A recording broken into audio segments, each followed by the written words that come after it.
Vagaba yo en oscuridad hasta que vi a Jesús, mas por su amor y su verdad ya vivo en plena luz. Gozo y luz hay en mi alma hoy, gozo y luz hay, ya que salvo soy.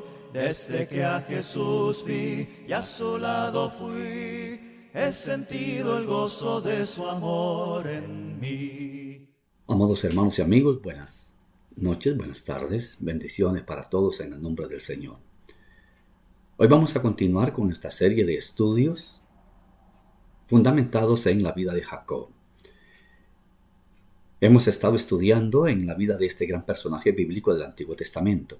Hoy vamos a tener la tercera de las presentaciones en esta serie sobre la vida de Jacob. Y hemos titulado la lección para el día de hoy, Aprovechando la debilidad de mi hermano.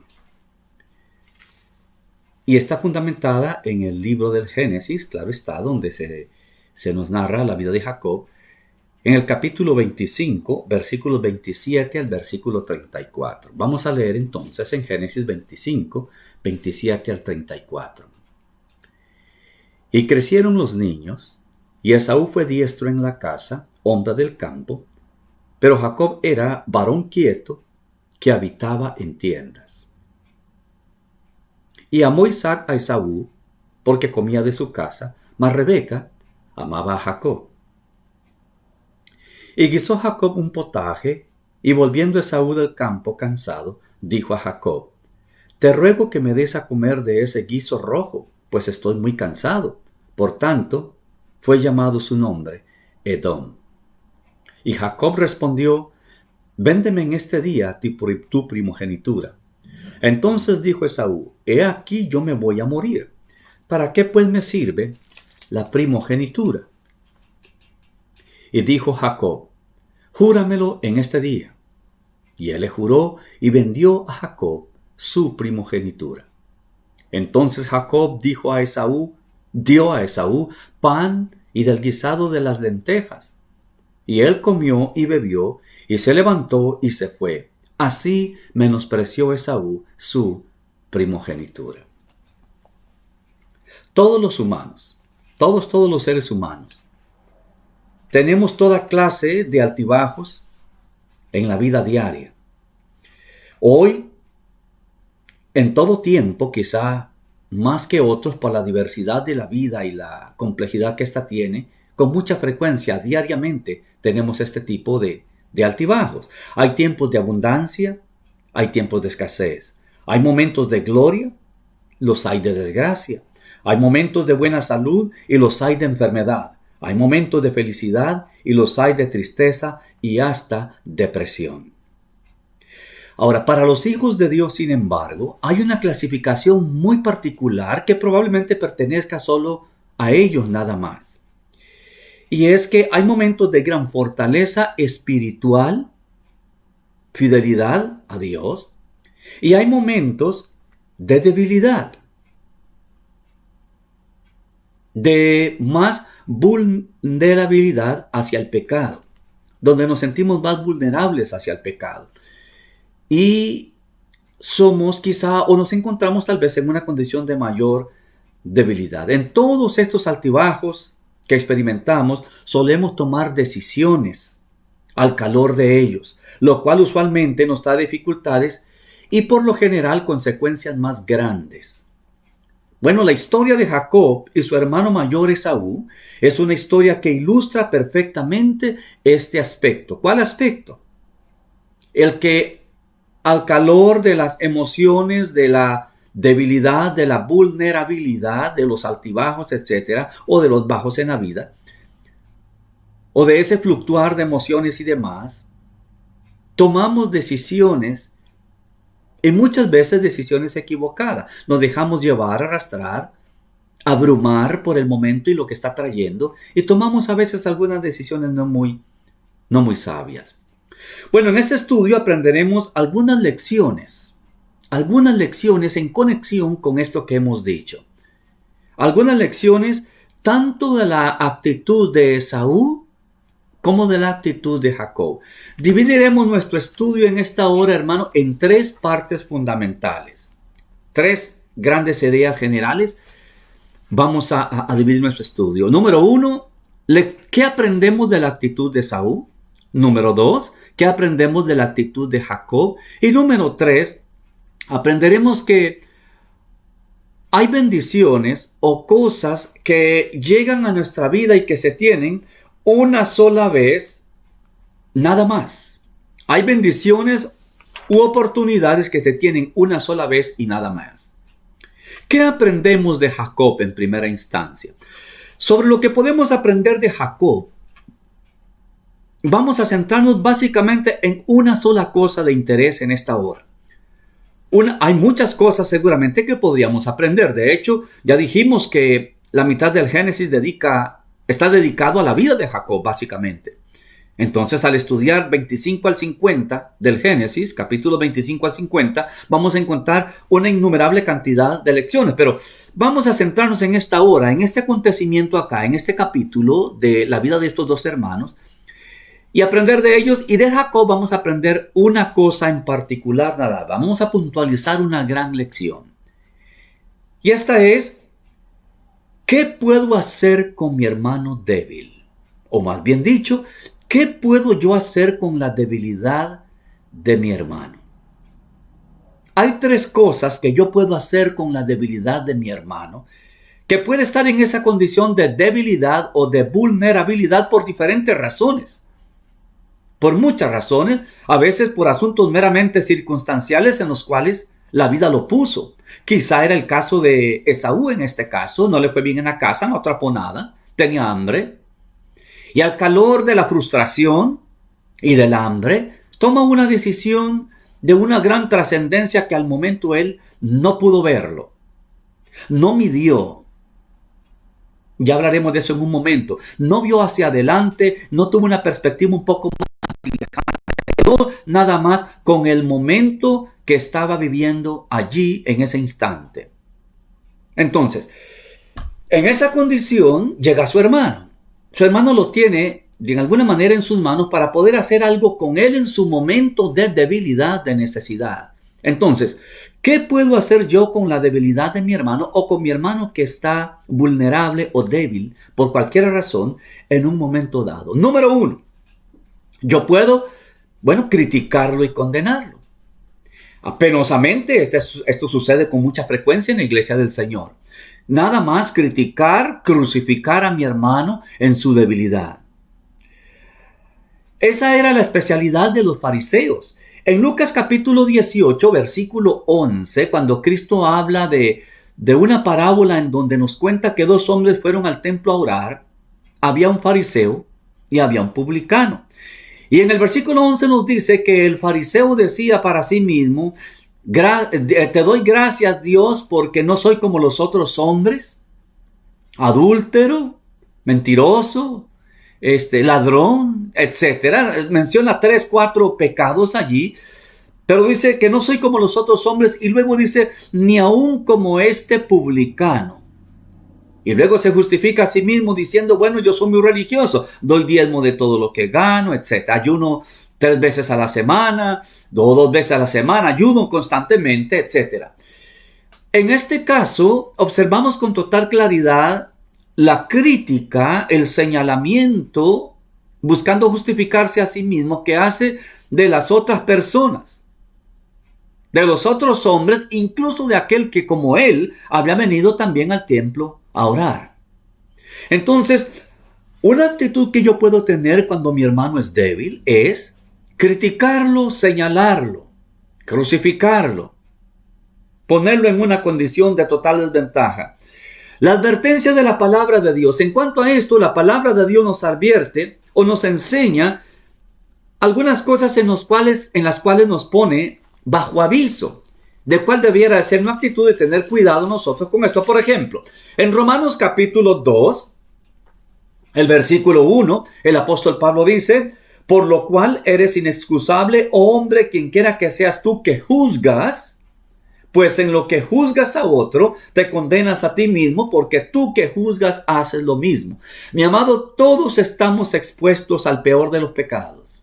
Y nadie está exento de la posibilidad de eventualmente pecar de manera tan desastrosa o tan mala o tan censurable como a veces vemos que mi hermano o mi prójimo lo hace. Debo de tener cuidado. Esto no significa que el pecado no debe de ser corregido en la iglesia del Señor, pero he de tener cuidado con la actitud con la que yo hago estas cosas. Usualmente las cosas, las acciones que yo tengo son virtuosas, son buenas o malas, dependiendo de los propósitos o la actitud con la que yo lo estoy haciendo. Ten cuidado, dice la palabra, porque tú que juzgas, tú sabes que tú mismo muchas veces haces lo mismo también. Debemos de tener cuidado. Entonces nos exhorta la palabra en Santiago capítulo 4, el versículo 11, otro texto que nos enseña en relación a este asunto, es este de Santiago capítulo 3, versículo 11. Hermanos míos, no murmuréis los unos de los otros. El que murmura del hermano y juzga a su hermano, murmura de la ley y juzga la ley. Pero si tú juzgas a la ley, no eres hacedor de la ley, sino juez. Hermanos, no murmuréis los unos de los otros, no juzguéis los unos a los otros. Lo que quiero puntualizar con esto es que la Biblia nos advierte, nos enseña a tener cuidado con el asunto de el juzgar a mansalva, el criticar, sin proveer realmente soluciones, las cuales son siempre proveer ayuda para que mi hermano pueda estar bien o salir de aquella condición o estar mejor. Entonces, lo primero que yo puedo hacer con la debilidad de mi hermano es juzgarle, criticarle, señalarle y en el peor de los casos condenarle. Lo otro que yo puedo hacer con la debilidad de mi hermano, número 2, es aprovecharme de su debilidad y desventaja para sacar provecho. Esto fue exactamente lo que hiciera Jacob en este caso. Aprovechar la vulnerabilidad de mi hermano, la debilidad que él tiene, para en alguna manera yo poder sacar alguna ventaja en algún provecho. Esto en sí mismo, por naturaleza, incluso ya es odioso, es repugnante, es desagradable pensar que pudiera darse, pero se da. De hecho, aquí estamos viendo exactamente un ejemplo en el caso de Jacob. Ya acabamos de leer Génesis 25, 29 al 31, cuando Esaú viene a su hermano Jacob y le dice, oye, tengo hambre, ¿por qué no me das de comer? Jacob vio una extraordinaria oportunidad en ese momento para sacar provecho y obtener algo a razón de la condición vulnerable, de necesidad, o si usted gusta, de debilidad que tenía su hermano Esaú en ese momento. Esta actitud es odiosa por naturaleza, mi amado. Yo puedo aprovecharme de la debilidad de mi hermano, de la desventaja de mi hermano, repito, de la vulnerabilidad en que se encuentra en un momento dado, y sacar algún provecho, sacar alguna ventaja. En todo sentido, en muchos sentidos. Yo he sabido de historias, más de una de ellas, en donde líderes de la iglesia, predicadores, incluso hace el caso hasta de ancianos, en casos en los cuales han ido a atender o entre comillas, a ayudar a una pareja que está teniendo problemas en su matrimonio. Y he visto casos penosamente, mi amado, en que han terminado en una relación de adulterio con aquella hermana, con aquella mujer. En la mayoría de los casos han sido hombres, líderes, predicadores, incluso ancianos. Todos sabemos que una situación de esas es muy tensa y una pareja está en una condición muy vulnerable. Un matrimonio muy frágil puede ser presa fácil de alguien con malas intenciones. Esto obedece a un montón de cosas. Bueno, la falta de sabiduría, del tratamiento de una manera inapropiada. Pero por poner un ejemplo, es un caso en el cual Puede suceder. Y hay muchas otras situaciones o circunstancias. He visto casos en que hermanos, o quiero decir, algunos cristianos, otras personas se han aprovechado de otros hermanos. Les han quitado posesiones. Les han quitado propiedades. Los han embaucado en negocios, etc. Debo de tener mucho cuidado. Yo no debo de aprovecharme de la debilidad de mi hermano. Esto es una actitud terrible. Y esto fue exactamente lo que hizo aquí Jacob, como podemos ver. Es lo que hacían exactamente algunos ricos en tiempos de la iglesia primitiva, al principio del cristianismo. Observe lo que dice Santiago en el capítulo 5. Santiago en el capítulo 5, el versículo 1 al 4. Dice: vamos ahora, ricos, llorad y aullad por las miserias que os vendrán. Vuestras riquezas están podridas y vuestras ropas están comidas de polilla. Vuestro oro y plata están enmohecidos y su moho testificará contra vosotros y devorará del todo vuestras carnes como fuego. Habéis acumulado tesoros para los días postreros. He aquí, clama el jornal de los obreros que han cosechado vuestras tierras, el cual por el engaño no les ha sido pagado por vosotros, y los clamores de los que habían cegado han entrado en los oídos del Señor de los ejércitos. Habéis vivido en deleite sobre la tierra y sido disolutos. Habéis engordado vuestros corazones como en día de matanza. Habéis condenado y dado muerte al justo, y él no os hace resistencia. ¿Sí ve? Este es un ejemplo claro, otra vez, del aprovechamiento de la vulnerabilidad, de la debilidad de mi hermano, de la condición desventajosa en la que se encuentra, para sacar provecho yo. En este caso, los ricos abusando de los pobres, los cuales les trabajaban porque necesitaban trabajo para poder vivir ellos, y luego entonces no les pagaban. Bueno, esto es muy común incluso en nuestros días. Se sorprenderá usted con cuánta frecuencia se da en nuestro tiempo moderno. Pero eso es una segunda cosa que yo puedo hacer. Yo puedo aprovecharme de la habilidad de mi hermano para sacar provecho de ella. En tercer lugar, yo puedo también entonces ayudar a mi hermano en su debilidad. Yo puedo criticarlo y señalarlo y condenarlo. Número 2, yo puedo aprovecharme de su condición y sacar algún provecho. Pero número 3, hermano, y esta es la más hermosa de ellas y la virtud nuestra, o que debiéramos todos de tener, yo puedo ayudar a mi hermano en su debilidad. En Hechos capítulo 20, versículo 35, el apóstol Pablo, hablándole a la iglesia, exhortando hermanos, Lucas nos dice que Pablo les dijo a ellos: en todo os he enseñado que trabajando con vuestras manos debéis ayudar a los necesitados, porque esto es bueno ante Dios. Y Pablo dice que Cristo en alguna vez enseñó algo, una frase que dice: más bienaventurado es dar que recibir. Más bienaventurado es dar que recibir. En algún punto Cristo enseñó eso. No está registrado en los evangelios de manera literal o explícita, aunque está implícita en las enseñanzas de Cristo, la bendición que hay en darse por otro. Pero en algún momento Cristo habrá utilizado, Pablo dice que Cristo dijo, en algún momento lo dijo, no está registrado tal vez, pero ahí está, Cristo lo dijo y Pablo lo sabía por inspiración divina. Lo cierto del caso es que más bienaventurado es dar que recibir. Mi amado, hay una excelente bendición, extraordinaria satisfacción espiritual y de todo sentido cuando algo bueno hacemos por otro. La debilidad de mi hermano, de hecho, se convierte en un terreno fértil para ejercitar una de las más hermosas virtudes cristianas: el darse por otros, el ser solidario. El ponerme en la condición de otra persona que está en desventaja o que está siendo débil o que le está viviendo difícil, y así poder yo entonces servirle de alguna manera positiva, de alguna manera eficiente.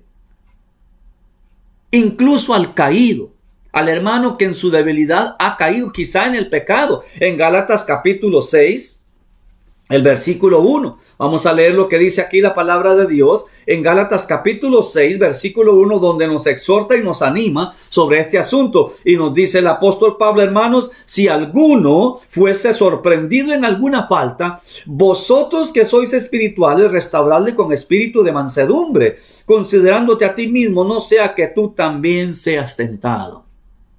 Vosotros que sois espirituales, solo el espiritual, nada más, es el que es capaz de considerar al hermano caído en una falta, al tiempo que se considera a sí mismo como un posible prospecto también para encontrarse en alguna falta, y bajo esa perspectiva va y ayuda y levanta a su hermano caído.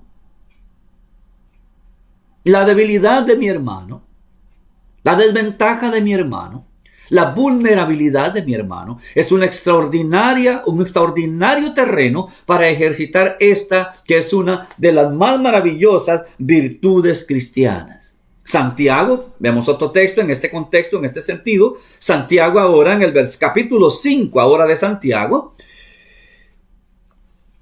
el versículo 19 y versículo 20. Hermanos, si alguno de vosotros se ha extraviado de la verdad y alguno le hace volver, sepa que el que haga volver del pecado al pecador del error de su camino, salvará de muerte un alma y cubrirá multitud de pecados. ¿Sí lo ven? Si alguno ve a su hermano, si se ha extraviado, señálalo, públicalo, ponlo en evidencia, critícalo, condénale, porque él es un carnal que no merece estar en la iglesia del Señor. No, mi amado. Hazlo volver. Como dice Gálatas 6:1. Hazlo volver si eres espiritual, con amor, con comprensión, poniéndote tú mismo en la condición. Entonces, una tercera cosa que yo puedo hacer con la debilidad de mi hermano es ayudarle. De Jacob aprendemos básicamente en esta historia qué puedo hacer yo cuando mi hermano está en debilidad, en desventaja, en vulnerabilidad. Yo puedo criticarlo y condenarlo, yo puedo aprovecharme o yo puedo ayudarle. Ahora, ¿qué aprendemos de Esaú? En segundo lugar, ¿qué cosas podemos aprender en el caso de Esaú? Primero que nada, consideremos brevemente qué es la primogenitura. ¿Qué es lo que hizo Esaú? Esaú vendió su primogenitura, dice la palabra, a su hermano. En este sentido, la despreció, dice el último versículo que leímos. Él despreció su primogenitura. La palabra primogenitura o primogénito viene de una palabra griega que es más o menos protótocos. Esta palabra significa básicamente primer hijo varón que rompe matriz. El primogénito era el primer hijo varón que rompía matriz. No existían primogénitas en femenino, solo primogénito nada más. Primer hijo varón que rompe matriz. Tenía extraordinarios privilegios de acuerdo a la ley. El primogénito era el heredero de una doble porción de la herencia que todos los hijos tendrían. Una doble porción. En Deuteronomio, vamos a ver brevemente aquí, donde la ley de Moisés nos establece este principio. En Deuteronomio capítulo 21, el versículo 15 al versículo 17. Deuteronomio 21, 15 al 17. Si un hombre tuviere dos mujeres, la una amada y la otra aborrecida, la amada y la aborrecida le hubieren dado hijos, el hijo primogénito fuere de la aborrecida, en el día que hiciere heredar a sus hijos lo que tuviere, no podrá dar el derecho de primogenitura al hijo de la amada, con preferencia al hijo de la aborrecida, que es el primogénito. Mas al hijo de la aborrecida reconocerá como primogénito para darle el doble de lo que correspondiere a cada uno de ellos, a cada uno de los demás, porque es el primogénito de su vigor y suyo es el derecho de la primogenitura. ¿Sí ve? Incluso siendo hijo, ese primogénito de la mujer que no fuera su preferida o su amada, como dice allí, Dice la palabra, si es el primogénito, es el primogénito. Y lo heredará como tal, con una doble porción de lo que corresponde al resto. Era una extraordinaria bendición ser un primogénito. Era algo glorioso, magnífico, extraordinario. Una herencia era algo sumamente valioso, aparte de ello. Una herencia que era lo que estaba dando Esaú a su hermano Jacob, la primogenitura, era extremadamente valiosa. Se nos cuenta en la Biblia en Primera de Reyes capítulo 21, versículo 1 al 13, una historia extraordinaria. Yo le animo a que lo lea después. Primera de Reyes 21, 1 al 13, que habla de un hombre que tenía una viña, se llamaba Nabot. Y Acab quería esa viña porque estaba cerca del palacio de él. Acab era el rey. Y le ofreció a Nabot comprársela o darle otro terreno mejor. Incluso pagarle en efectivo. Y Nabot le dijo a Acab, líbrame Jehová de venderte a ti la heredad de mis padres. Una heredad de los padres era algo sumamente valioso. En aquel tiempo, hoy lo es también. Bueno, por un montón de razones. Número uno, porque pues obviamente todos sabemos hay un gran contenido emotivo allí, emocional si usted gusta, recuerdos, etcétera. Yo tengo grandes recuerdos de mi infancia y mi adolescencia en la heredad de mis padres. Nabot se rehusó porque era una heredad que su padre le había dado.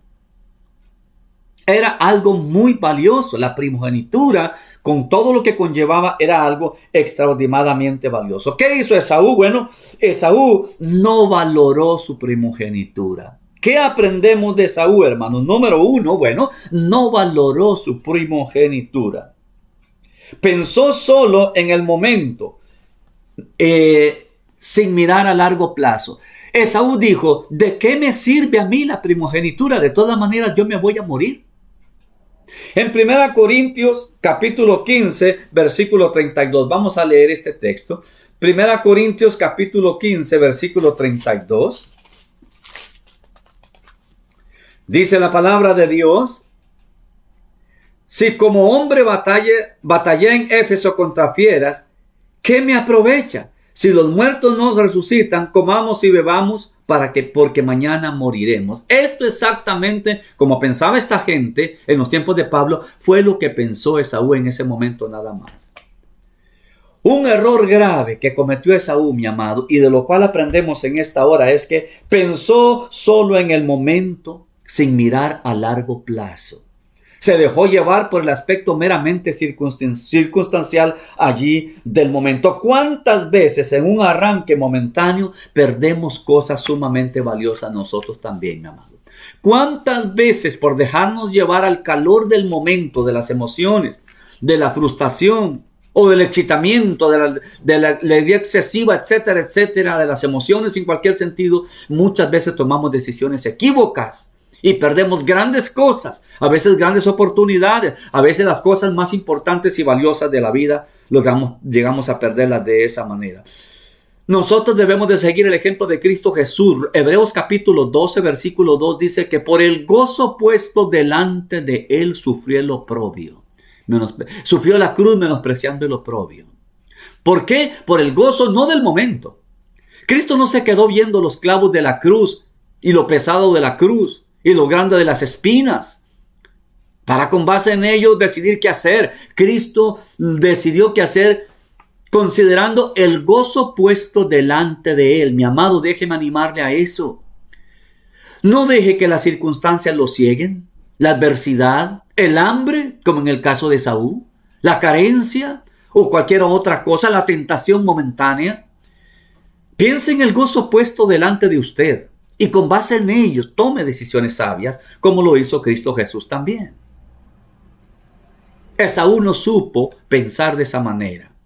Se dejó llevar por el momento meramente circunstancial. ¿Sabe usted? Nosotros los cristianos también somos primogénitos. Hebreos capítulo 12, versículo 23 nos dice. Somos la congregación de los primogénitos. Nosotros los hijos de Dios, nosotros los cristianos. Número 2, Esaú tuvo una actitud pesimista también. Tuvo una actitud totalmente pesimista. Él dijo, he aquí, yo voy a morir. No solo se dejó llevar por el momento, se dejó llevar por el calor del momento nada más y tomó una mala decisión, deshaciéndose de lo más valioso por algo meramente circunstancial y pasajero, porque ¿sabe qué? El otro día Esaú tuvo hambre otra vez. El otro día Esaú también sintió necesidad de comer. ¿Y sabe qué? Ya no tenía más primogenitura para vender. Fue una mala decisión por dejarse llevar por el momento. Pero número 2, también tuvo una actitud muy pesimista. Él dijo, yo me voy a morir. ¿De qué me sirve la primogenitura? Oh, Señor del cielo, qué pregunta. ¿De qué te servía de muchísimo, Esaú? Tu primogenitura era la aseguranza de tu vida estable, feliz aquí en esta tierra. Amado hermano, tu primogenitura es la aseguranza de una vida gloriosa, maravillosa, en la gloria eterna con el Padre por toda la eternidad. Pero ¿sabes qué, hermano? Incluso aquí en esta tierra también. La primogenitura es una bendición extraordinaria de Dios. Lo único que Esaú vio en el futuro fue la muerte. Fue la muerte. ¡Qué pena! Lo único que él vio en el futuro fue, yo me voy a morir. Los tesalonicenses, en 2 Tesalonicenses 3, 11 y 12, dice Pablo, tenían un problema y era algo parecido a Esaú. Habían malentendido la venida de Cristo, que ya Cristo venía pronto y demás. Y entonces se echaron a hacer nada. Y no querían trabajar. Porque decían ellos, bueno, si Cristo ya viene pronto y todo esto aquí se va a quedar, pues ¿para qué vamos a estar acumulando cosas? ¿Para qué vamos a trabajar? No, aquí quedemos y a que Cristo venga y nos vamos con Él. Pablo dice, no, y entonces andaban entremetiendo en lo ajeno, o sea, disculpe la expresión, andaban de recostados en otros hermanos, pidiendo comida seguramente y demás. Y Pablo dice, no, el que no trabaja, que tampoco coma. Habían malentendido. Es cierto que todos nos vamos a morir, sin duda. Hebreos 9:27 está establecido para los hombres que mueran una sola vez, es cierto, pero todavía no he muerto. Probablemente todavía hay una vida que debo de vivir en esta tierra.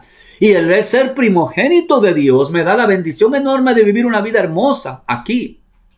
Si yo renuncio a ese privilegio y me regreso al mundo, vendo mi primogenitura, o sea, mi fe cristiana, mi santidad, mi estancia en el Señor, por un platito de lentejas, hermano, mañana va a volver a tener hambre.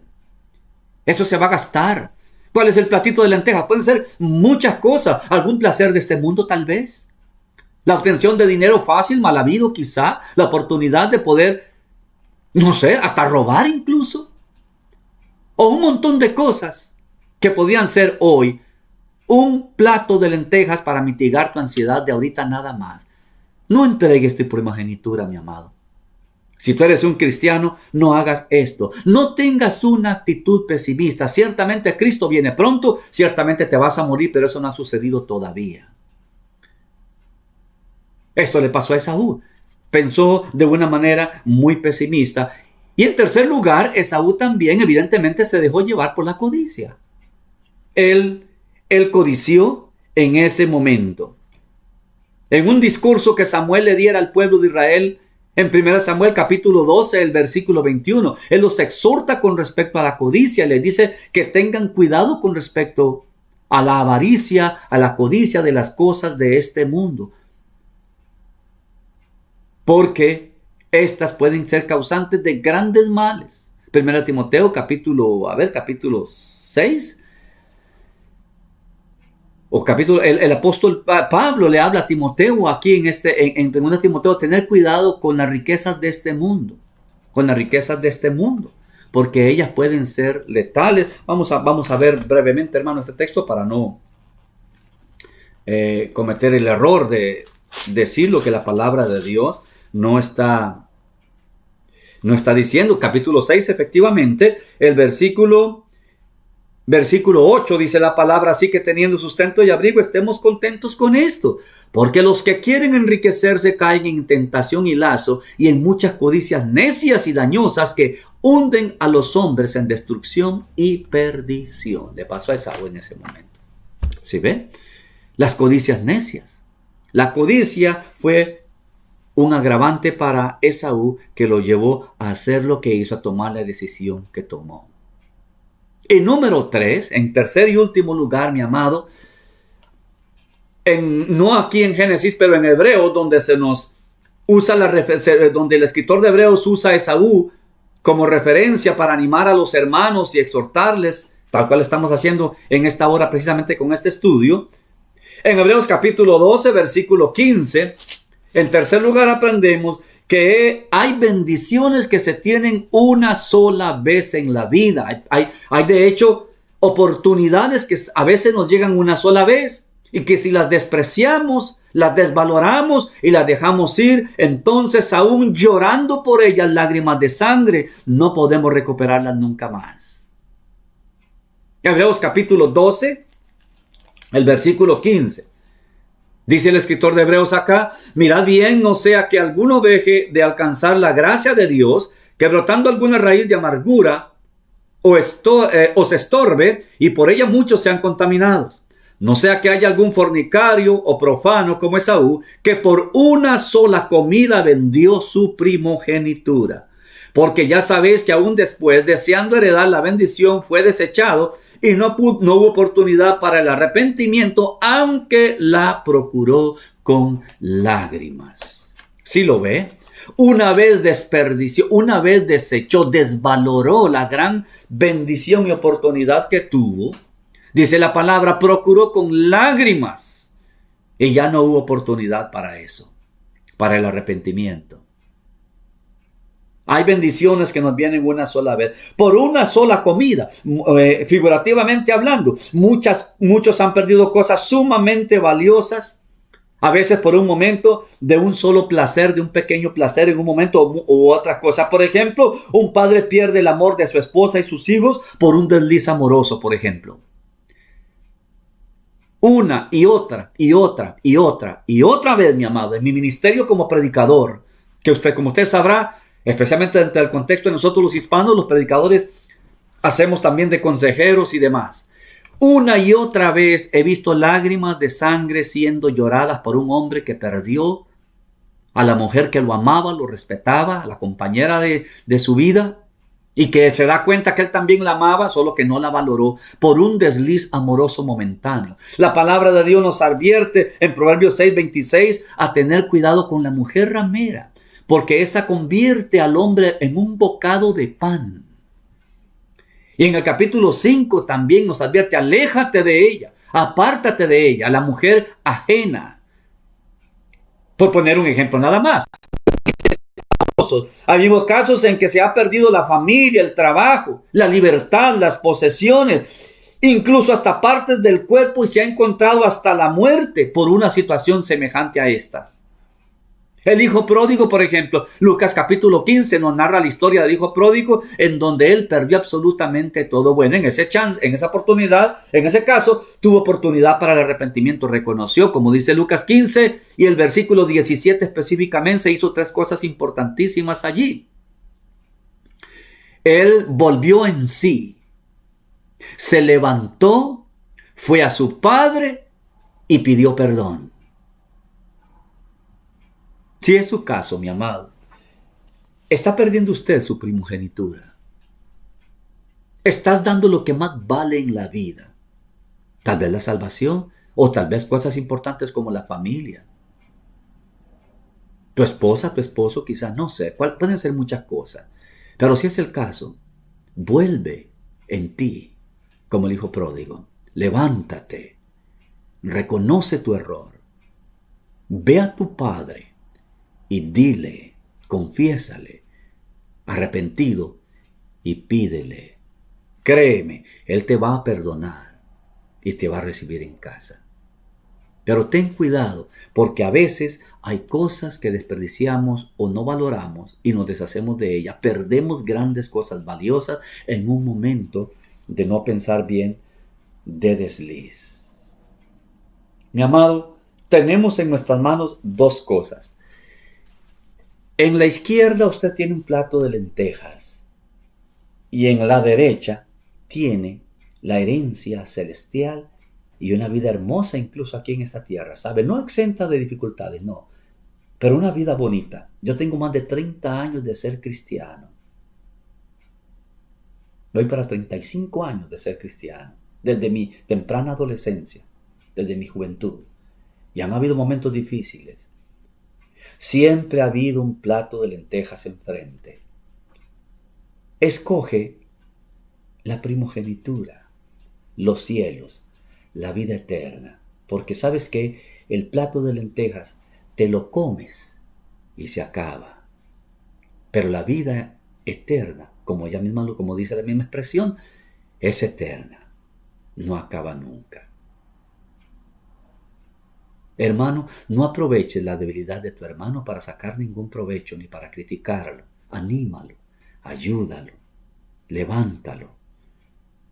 El propósito de la disciplina es la restauración del pecador para que entre al cielo. Que el Señor bendiga a todos. Gracias por su atención. Nos veremos la próxima oportunidad. Vagaba yo en oscuridad hasta que vi a Jesús, mas por su amor y su verdad ya vivo en plena luz. Gozo y luz hay en mi alma hoy, gozo y luz hay, ya que salvo soy.